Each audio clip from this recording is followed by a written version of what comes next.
జై శ్రీరామ్. అందరికీ నమస్కారం. వెల్కమ్ టు న్యూస్ అఖండ. నేను మీ కస్తూరి శ్రీధర్. మిత్రులారా, డొనాల్డ్ ట్రంప్ రెండోసారి అమెరికా అధ్యక్షుడిగా ప్రమాణ స్వీకారం చేసిన దగ్గర నుంచి మన భారతదేశాన్ని అలాగే చైనాను ప్రధానంగా టార్గెట్ చేస్తున్నాడు. సరే, మన భారతదేశాన్ని తీసి పక్కన పెడితే చైనా అనేది అమెరికాకు సహజ శత్రువు, పైగా అమెరికాకు బలమైనటువంటి పోటీదారు అనమాట. ఎలాగైనా సరే ఆర్థిక వృద్ధిలోను అలాగే సైనిక శక్తిలోను టెక్నాలజీలోను రాజకీయాలలోను తాను అమెరికాను మించిపోవాలని చెప్పేసి ఈ చైనా కమ్యూనిస్టు పార్టీ కళ్ళైతే కంటాంది. అమెరికాను ఎలాగైనా సరే రెండో స్థానానికి నెట్టేసి ఈ ప్రపంచం పైన గుత్తాధిపత్యం వహించాలని చెప్పేసి చైనా అయితే తీవ్రంగా ప్రయత్నాలు చేస్తుంది. ఈ క్రమంలోనే చైనా అన్ని రకాలుగా అమెరికాను వీక్ చేసేటటువంటి ప్రయత్నాలను గత 10 సంవత్సరాల నుంచే ప్రారంభించింది. మరి చైనా ఈ విధంగా చేస్తా ఉంటే అమెరికా ఊరుకుంటుందా? అందులోనూ డొనాల్డ్ ట్రంప్ అయితే ఇంక అసలే ఊరుకోడు. ఎందుకంటే సగం మెంటలోడు కదా, ఊరుకోడు అనమాట. అందుకే డొనాల్డ్ ట్రంప్ రెండవసారి అమెరికా అధ్యక్షుడు అయినప్పటి నుంచి ఎలాగోలా చైనాను ఇబ్బందులు పాలు చేయడానికి తీవ్రంగా ప్రయత్నాలు చేస్తాడు. అంటే ఎవరి ప్రయత్నం వాళ్ళదనమాట. చైనా తయారీ రంగాన్ని దెబ్బగొట్టాలన్నది డొనాల్డ్ ట్రంప్ ప్లాన్ గా ఉన్నది. అందుకే రేర్ ఎర్త్ మినరల్స్ కు చెందినటువంటి చైనా సప్లై చైన్ను ధ్వంసం చేసేందుకు డొనాల్డ్ ట్రంప్ రకరకాల ప్రయత్నాలన్నీ కూడా చేస్తున్నాడు. చైనాను కంటికి కనపడినటువంటి చావు దెబ్బలన్నీ కూడా కొడుతున్నాడు. నెమ్మదిగా చైనా ఉత్పత్తులకు సంబంధించినటువంటి ఈ దిగుమతులన్నింటినీ కూడా తగ్గించేస్తున్నాడు. ఇక మన భారతదేశం విషయానికి వద్దాం.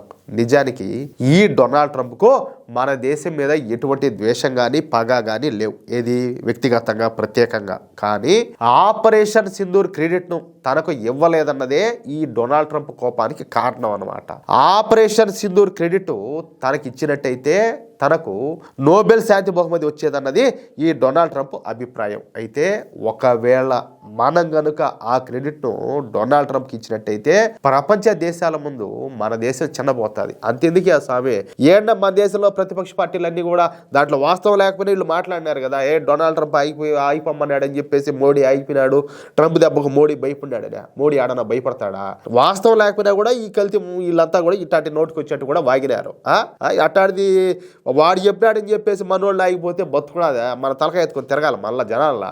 అవునా కాదా? మనం అమెరికాకు భయపడి ఈ నిర్ణయం తీసుకున్నట్టు ప్రపంచ దేశాలన్నీ కూడా భావిస్తాయి. ఏది ఈ ఆపరేషన్ సింధూర్ క్రెడిట్ ఆయనకి ఇస్తే ఇంకా అందరూ కూడా భావించేది అట్నే. అంతేకాకుండా మనకది అవమానం కూడా. అందుకే మోడీ గారు ఆపరేషన్ సింధూర్ క్రెడిట్ను మాత్రం డొనాల్డ్ ట్రంప్కు ఇవ్వాల. చెప్పాలంటే అసలుకు అతనికి సంబంధమేలే, ఈ విషయంలో సంబంధమేలే అది. అయితే ఈ పరిస్థితిని చైనా చక్కగా ఉపయోగించుకోవాలని చెప్పి చూసింది.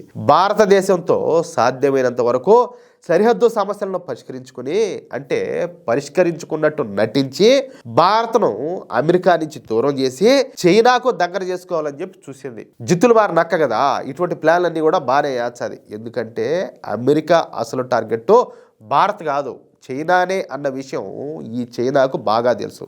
అందుకే భారత్ భుజం మీద తుపాకీ పెట్టి అమెరికాను కాల్చాలని చెప్పేసి చైనా అయితే తీవ్రంగా ప్రయత్నించిందంట.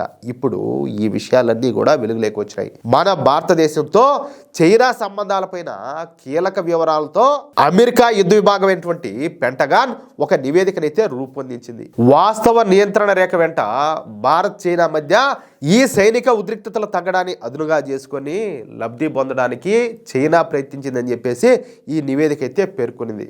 భారత్తో ద్వైపాక్షిక సంబంధాలను సుస్థిరం చేసుకునేందుకు ఇదే సరైనటువంటి సమయం అని చెప్పేసి చైనా భావించిందని చెప్పేసి తెలిపిందనమాట. ఇక ఇదే సమయంలో అమెరికాతో భారత్ సంబంధాలు బలోపేతం కాకుండా అడ్డుకునే ప్రయత్నాలను కూడా ఈ డ్రాగన్ అంటే ఈ చైనా చేస్తానని చెప్పేసి అమెరికా యుద్ధ విభాగం అయితే ఆరోపించింది. ఈ మేరకు కొన్ని వివరాలతో 2025లో చైనాతో ముడిపడినటువంటి సైనిక అలాగే భద్రతా పరిణామాలు ఈ శీర్షికను రూపొందించేటువంటి ఒక నివేదికను అమెరికా కాంగ్రెస్కి అయితే సమర్పించిందనమాట.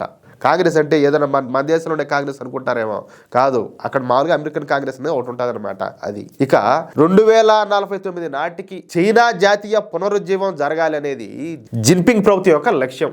ప్రపంచ స్థాయిలో చైనా ప్రభావశీలత పెరగాలని, తమ దేశవానికి ఆమోదయోగ్యత పెరగాలని ఈ జిన్పింగ్ అయితే కోరుకుంటున్నాడు. ప్రపంచ సమీకరణాలను మార్చగలిగినటువంటి కొత్త శక్తిగా ఎదగాలని చెప్పేసి చైనా అయితే భావిస్తుంది. యుద్ధాలను గెలవగల, అలాగే చైనాకు భద్రతను కల్పించగల, అలాగే దేశ ప్రయోజనాలను కాపాడగల ప్రపంచ స్థాయి సైన్యాన్ని రెడీ చేయాలనేది డ్రాగన్ యొక్క విజన్ అన్నమాట. ఇకపోతే చైనా 3 మూల అంశాలకు అత్యధిక ప్రాధాన్యత అయితే ఇవ్వాలని భావిస్తుంది. వీటిలో మొదటిది వచ్చేసి చర్చలకు కానీ రాజీకి కానీ తావు ఇవ్వని రీతిలో దేశాన్ని సిద్ధం చేయడం. చూడండి, ఒకసారి జాగ్రత్తగా ఆలోచించండి. ఇకపోతే చైనాకు సంబంధించిన కీలక ఆర్థిక అంశాలపైన చైనాస్ కమ్యూనిస్ట్ పార్టీకి నియంత్రణ ఇవ్వడం అనేది రెండో అంశం. ఇకపోతే ఇరుగు పొరుగు దేశాల సరిహద్దుల్లోని వివాదాస్పద భూభాగాల దాకా చైనాను విస్తరించడం అనేది మూడో అంశం అన్నమాట.